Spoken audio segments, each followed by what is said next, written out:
جو لوگ یہ سوال کرتے ہیں کہ قیادت کیا کر رہی ہے، اپنے دوستوں اور عزیزوں کے جذبات کا احترام کرتے ہوئے میں سمجھتا ہوں انہیں حق پہنچتا ہے کہ وہ یہ سوال کرے۔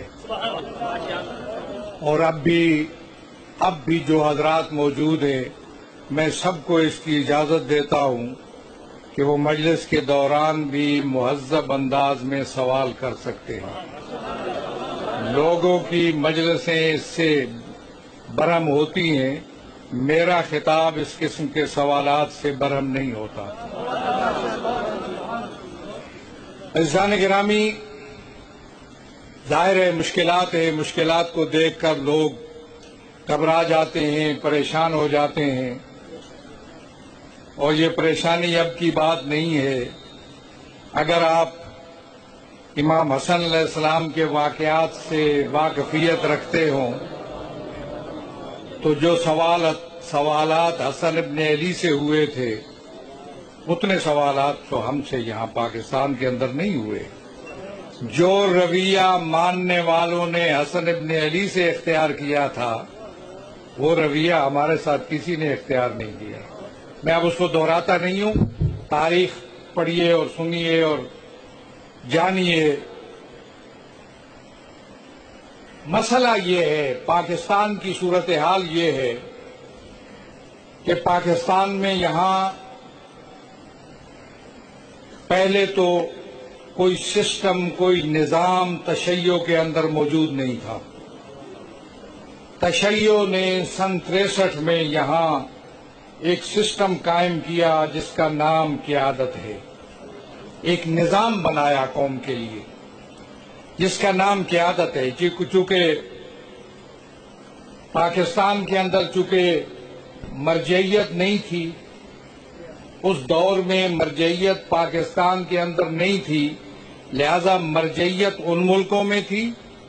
پاکستان میں جو نظام بن سکتا تھا تشیع کے لیے، وہ قیادت کہلایا۔ اور پھر مرجعیت، ولایت فقیہ اور قیادت کا آپس میں اتصال ہوا، اور ابھی تک وہ اتصال قائم ہے، برقرار ہے۔ ہم مرجعیت کے ساتھ متصل ہیں، ہم ولایت فقیہ کے ساتھ متصل ہیں، اور ہمارا رابطہ ہے، تعلق ہے، روحانی تعلق ہے، علمی تعلق ہے، اور ملی اور قومی تعلق ہے۔ باقی پاکستان کے اندر رہتے ہوئے ہم مستقل ہیں، خود مختار ہیں، اپنے فیصلے خود کرتے ہیں، اپنے اقدامات خود لیتے ہیں۔ پاکستان میں جب ایک مدت سے پاکستان کے اندر تشیع کے لیے مشکلات کھڑی کی گئی، اور میں آخر میں آؤں گا کہ اب مشکلات کہاں تک پہنچی۔ مشکلات کھڑی کی گئی، تشیع کی آزادیوں کو سلب کرنے کا عزم قائم کیا گیا، ارادہ ہوا کہ تشیع کو دوسرے مکاتب سے جدا کیا جائے، تشیع کو دوسرے یا تیسرے درجے کا شہری بنایا جائے۔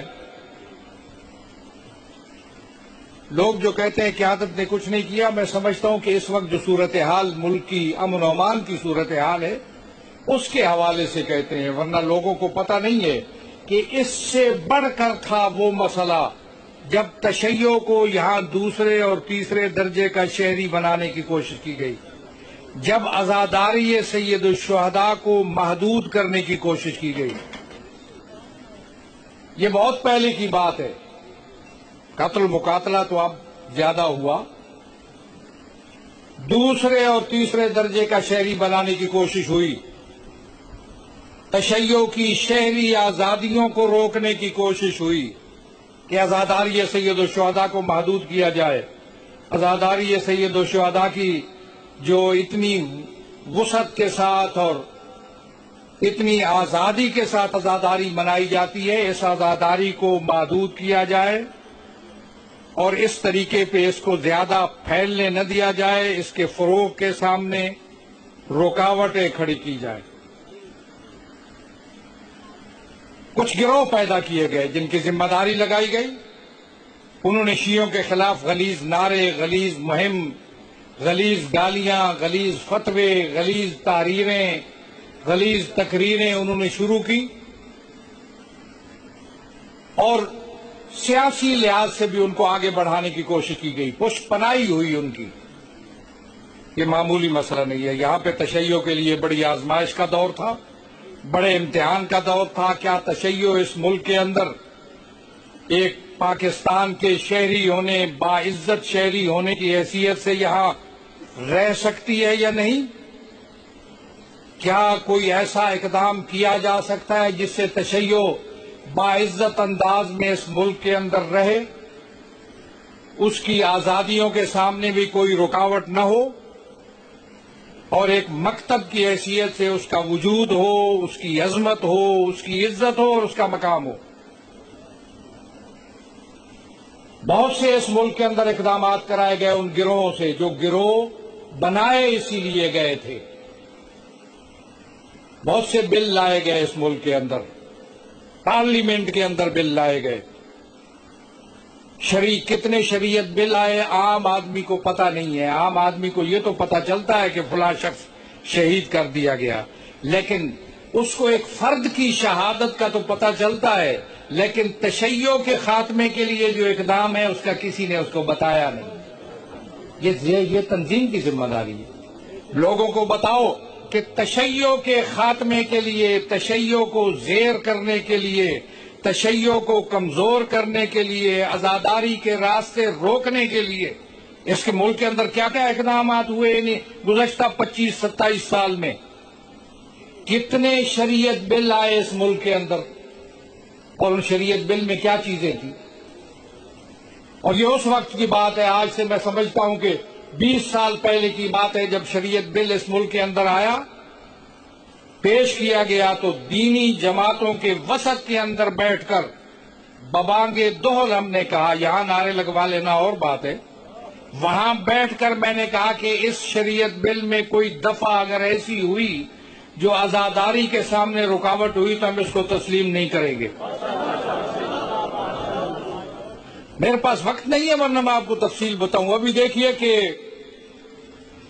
کتنے شریعت بل آئے، یہ بڑی لمبی کہانی ہے، کیا ہوا، ان کا انجام کیا ہوا۔ کوئی ایسا شریعت بل پاکستان کے اندر پاس نہیں ہوا جس میں عزاداری سید الشہداء کی رکاوٹ کے لیے کوئی دفعہ شامل ہو۔ تشیع کی بقا کا مسئلہ تھا، تشیع کے وجود کا مسئلہ تھا۔ میں تشیع کے وجود اور بقا کے میدان میں کھڑا ہوں۔ مجلس اعضاء منعقد کر لینا بڑی اچھی بات ہے، مقررین آئیں گے، ذاکرین آئیں گے، خطاب کریں گے، پڑھیں گے، عزاداری ہوگی، بہت اچھا سلسلہ ہے، لیکن عزاداری کے تحفظ کے لیے جو اقدام ہوگا اس کی بھی کوئی قدر و قیمت آپ کے پاس ہونی چاہیے۔ آج اس انداز میں عزاداری منا رہے ہیں، 20 شریعت بل اس ملک کے اندر آئے، کتنے ناموس صحابہ بل اس ملک کے اندر آئے۔ میں ان کا تذکرہ ہی اب نہیں کرتا اس لیے کہ وہ ماضی کی کہانی ہو چکی۔ ناموس صحابہ بل میں پہلی دفعہ یہ تھی کہ جو حضرت ابو بکر اور حضرت عمر کو نہیں مانتا اس کو 80 کوڑے لگائے جائیں۔ سمجھتے اس کا مقصد کیا ہے اور مفہوم کیا ہے، میں تبصرہ نہیں کرنا چاہتا۔ یہ تو پہلی دفعہ تھی۔ جو صحابہ کی توہین کرتا ہے اس کو سزائے موت ہونی چاہیے، یہ اس کی دفعہ تھی۔ جو صحابہ کی توہین کرتا ہے اس کی سزائے موت ہونی چاہیے۔ مجھ سے مطالبہ ہوا، میں نے کہا میں اس دفعہ کو ماننے کے لیے تیار نہیں ہوں۔ میں کو فرقہ وارانہ بات نہیں کرتا، میں تو اب کھڑا ہوں دینی جماعتوں کے عین درمیان میں، ابھی وہ بات نہیں میں کروں گا۔ میں فرقہ وارانہ بات کرنے نہیں آیا، میں سنی شیعہ کا مسئلہ نہیں چھیڑنے آیا۔ انہوں نے کہا جی صحابہ کی توہین کے لیے سزائے موت۔ مجھے کہا سزائے موت نہیں مانتے ہیں تو آپ 14 سال مان لیں، وہ نہیں مانتے تو 7 سال مان لیں۔ پتہ ہے پاکستان کے تعزیرات پاکستان کے اندر اہل بیت اور صحابہ کی توہین کے لیے کچھ چند سال کی سزا ہے۔ وہ کہتے تھے آپ 14 سال سزائے موت مانیں یا 14 سال مانیں یا 7 سال مانیں۔ میں نے کہا جو قانون کے اندر جو سزا موجود ہے اس میں 1 سیکنڈ کے اضافے کے لیے بھی حاضر نہیں ہوں. چلی گئی یہ باتیں. میں نے ان کو کہا کہ مت کہو یہ بات کہ صحابہ کی توہین پر سزائے موت. یہ بات عقل مندی نہیں ہے. ہم بھی صحابہ کو مانتے ہیں، لیکن یہ بات نہ کہو کہ کسی صحابی کی توہین پر سزائے موت. یہ عقل مندی کا تقاضا نہیں ہے. مت کہو یہ بات، اس لیے کہ پھر سوال اٹھ سکتا ہے کہ صحابی جو پیغمبر کا ساتھی ہے، پیغمبر کا ماننے والا ہے، پیغمبر کا خادم ہے، اس کی توہین پر سزائے موت تو جو نفس رسول ہو اور اس کی صرف توہین ہی نہ کی جائے، اس کے سامنے تلوار اٹھائی جائے، تو بتاؤ کتنی مرتبہ سزائے موت تجویز کرو گے؟ میں نے ان کو سکھایا اور روکا. یہ بڑی لمبی داستان ہے. 25-27 سال کے عرصہ گزرا ہم نے سب چیزوں کو. اور یہ جو قانون ہے، اس قسم کے جو قوانین تھے جس کی میں بات کر رہا ہوں، اس کو ہم نے پارلیمنٹ سے رد کرا کر ردی کی ٹوکری میں پھینکوایا. کوئی سازش تشیع کے خلاف پارلیمنٹ کے اندر ہم نے کامیاب نہیں ہونے دی. انہی اماموں کو ہم نے سینٹ تک پہنچایا. اب آئے نا آپ میں سے کوئی اٹھے اور جا کر اسی کو سینٹ تک پہنچائے. ہم نے پہنچا کے ایک نمونہ آپ کے لیے قائم کیا کہ ہم اگر چاہے تو ان اماموں کو جو کسی شہر کا خطیب ہوگا، کسی محلے کا خطیب ہوگا، ان کو اٹھا کر سینٹ جیسے اعلیٰ ایوان تک پہنچایا، آپ کی نمائندگی کرائی. اور ہم نے سینٹ میں اور قومی اسمبلی میں تشیع کا کیس لڑا، اسلام کا کیس لڑا. اور اب اٹھا کر میں کہتا رہتا ہوں، ایک پرزہ اٹھا لو اور جاؤ اور پارلیمنٹ کے گرد گھومو اور چکر لگاؤ کہ کوئی سوراخ مل جائے کہ یہ سازش تشیع کے خلاف سازش کا پرزہ وہاں پھینکا جا سکے، تو آپ کو کوئی سوراخ بھی نہیں ملے گا. کیا کیا کہ عادت نے؟ آپ کو یہ پتہ نہیں ہے، یہ علم نہیں ہے، بتا نہیں سکے لوگ. ہمارے پاس وسائل نہیں ہیں. عزاداری سید الشہداء کے حوالے سے اب میں کیا کیا بتاؤں آپ کو. 7 شریف میں عزاداری سید روکی ہوئی عزاداری سید الشہداء کس نے کھلوائی؟ قلندر کے دربار پہ. یہاں سے جاتے ہو زیارت کے لیے، بسیں بھر کر پوچھو وہاں پہ کہ وہاں رکی ہوئی عزاداری کو کس نے کھلوایا. اور ہم نے اعلان کیا کہ سید کے دربار پر جو بھی عزاداری کی رسمیں ہوتی ہیں اس میں 1 انچ بھی ہم پیچھے ہٹنے کے لیے تیار نہیں ہیں. ایک بات نہیں ہے، یہ ایک مثال ہے پوری مدت کے اندر. ابھی 2 سال پہلے جو پنڈی کے اندر واقعہ ہوا عاشور کے دن، مدرسہ مسجد نقصان ہوا، لوگ مارے گئے، سب پہ میں افسوس کا اظہار کرتا ہوں. مسجد جو ہے خانہ خدا ہے. مدرسہ جس مکتب کا ہو، ہمارے سب کے ساتھ رابطے ہیں، سب کا احترام کرتے ہیں، لیکن وہ کوئی شیعہ سنی مسئلہ نہیں تھا. شیعہ سنی مسئلہ نہیں تھا. یہ وہ جگہ تھی جہاں 23-24 سال سے میں وہاں جا کر کھڑا ہوتا ہوں عاشور کے دن. جو لوگ وہاں جنہوں نے عاشور کے دن کہیں جلوس میں شرکت کی ہو، 23 سال سے مستقل اسی نقطے پر میں کھڑا ہوتا ہوں. اس دن کچھ دیر ہوئی، انتظامیہ کے حوالے سے دیر ہوئی، اور اس کے بعد وہاں مسئلہ پیدا ہوا. آپ نے دیکھا اس مسئلے کے بعد پرنٹ میڈیا، الیکٹرانک میڈیا، تمام طبقات کے اندر یہ بات پھیلائی گئی کہ عزاداری سید الشہداء کے جلوس نہیں ہونے چاہیے. بہت بڑا غبارہ بنایا گیا جس میں بھر دی گئی ہوا کہ عزاداری کے جلوس نہیں ہونے چاہیے. ہم نے اس غبارے میں سوئی کا ایک چھوٹا سا سرا ڈالا، پوری کی پوری ہوا خارج ہو گئی. اب کوئی شخص جرأت نہیں کر سکتا کہ عزاداری سید الشہداء کے جلوس نہیں ہونے چاہیے. ہم نے ملی یکجہتی کونسل کا اجلاس بلا کر 2 دفعہ، متحدہ مجلس عمل کا اجلاس بلوا کر بڑے بڑے لیڈروں سے یہ کہلوایا کہ عزاداری سید الشہداء کو جلوس اس ملک کے اندر روکے نہیں جا سکتے. دشمنوں کی بڑی سازش تھی. اور پھر آپ نے دیکھا، آپ میں سے کچھ لوگ اگر موجود ہوں تو کس شان و شوکت سے ہم نے چہلم کا جلوس نکلوایا. میں نے خود اس کا آغاز کیا جا کر، میں خود جلوس میں شریک ہوا، آغاز خود کیا اور جلوس کو نکلوایا، اور اب عزاداری کے جلوس راولپنڈی کے اندر ہو یا پنجاب کے اندر، کہیں بھی ان کو کوئی خطرہ نہیں ہے۔ خطرہ ہے تو ہماری اپنی کمزوریوں سے۔ یہ سوال آپ کیجئے کہ قیادت نے کیا کیا، کچھ نہیں کیا۔ آپ اپنے سے بھی سوال کیجئے کہ آپ نے اپنی ذمہ داری کس حد تک ادا کی، کیسے برداشت کر رہے ہو سنگینوں کے سائے میں عزاداری، کرفیو کے عالم میں عزاداری کیسے برداشت کر رہے ہو، کنٹینر لگتے ہیں عزاداری کرتے ہو، برداشت کیسے کرتے ہو؟ اسی عزاداری کو عزاداری کے لیے استعمال کرو۔ لگے ہوئے کنٹینروں میں عزاداری اس انداز میں کرو کہ یہ کنٹینر اٹھیں گے تو ہم عزاداری منائیں گے۔ میں تمہیں مشکل میں نہیں ڈالنا چاہتا۔ جب میں نے کہہ دیا، جب میں کہوں گا کہ کنٹینر اٹھیں گے تو عزاداری منائی جائے گی، تو اس ملک کے اندر کنٹینر اٹھانے پڑیں گے۔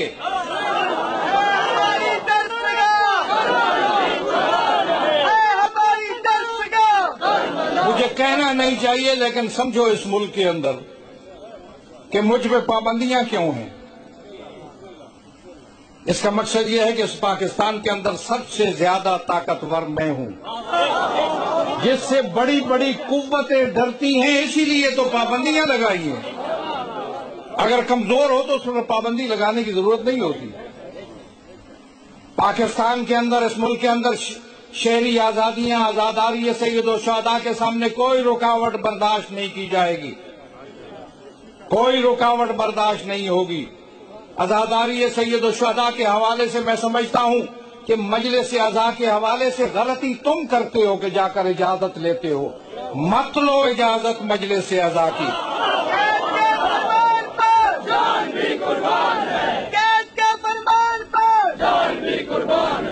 مجلس اعضاء کو دنیا کی کوئی طاقت روک نہیں سکتی۔ پاکستان کا آئین، پاکستان کا قانون مجھے حق دیتا ہے، میں جہاں چاہوں مجلس اعضاء منعقد کروں۔ میں پتہ نہیں کہاں سے چل کر آپ کے پاس آیا ہوں، مجھے یہاں آنے کے لیے کسی اجازت نامے کی ضرورت نہیں ہے، تو مجھے حسین حسین کرنے کے لیے کسی پرمٹ کی ضرورت نہیں ہے۔ اور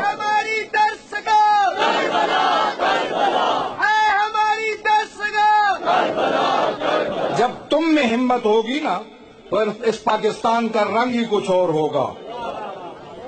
اور میں سمجھتا ہوں، میں جانتا ہوں اس ملک کے اندر تشیع کا بڑا نقصان ہوا، بڑی بڑی قیمتیں جانیں گئیں، لیکن میں یہ سمجھتا ہوں کہ میں ایسا اقدام جس سے قوم کا زیادہ نقصان ہو، اس کے لیے کبھی آپ کو اجازت نہیں دے سکتا۔ دو ٹوک میں کہتا ہوں، ایسا کام جس سے ملت کا نقصان زیادہ ہو، اس کی اجازت نہیں دی جا سکتی۔ تیاری کی ضرورت ہے۔ ابھی آپ اس بات کے لیے بھی تیار نہیں ہیں کہ اگر عزاداری کے لیے جلوس روکے جائے، خود عزاداری کے لیے، اس کے لیے آپ آمادہ نہیں ہیں۔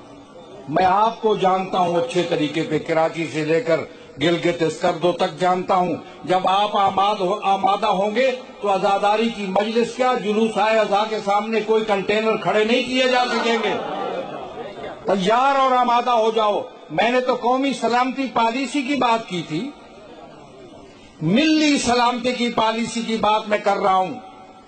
نیشنل سیکورٹی پالیسی گورنمنٹ بنا رہی تھی، میں نے کہا گورنمنٹ اگر بناتی ہے، کامیاب ہوتی ہے تو فبیا، اس لیے کہ حکومتوں کا کام ہے، امن و امان دینا حکومتوں کا کام ہے۔ اور اگر نہیں تو ہم نیشنل سلامتی پالیسی بنائیں گے، ملی سلامتی پالیسی۔ لیکن اس کے بعد اب صورتحال بدل چکی۔ آگاہی میں رہو، اس وقت نیشنل ایکشن پلان ہے، جس کے بارے میں بھی پریس میں بات کر چکا ہوں۔ نیشنل ایکشن پلان کو صحیح انداز میں اس پر عمل ہونا چاہیے، لوگوں کی جان و مال کا، عزت و آبرو کا تحفظ ہونا چاہیے۔ نیشنل ایکشن پلان کے ذریعہ لاؤڈ سپیکروں کے مقدمے بنانا، یا کوئی مولوی جا کر تقریر کرے اس پر مقدمہ بنانا، یہ نیشنل ایکشن پلان کا رخ موڑنے کے مترادف ہے۔ لوگوں کو بے وقوف نہیں بنانا چاہیے۔ نیشنل ایکشن پلان پر عمل کیا ہم منتظر ہیں؟ اس لیے کہ ذمہ دار کہہ چکے ہیں کہ اس ملک کو ہم پاک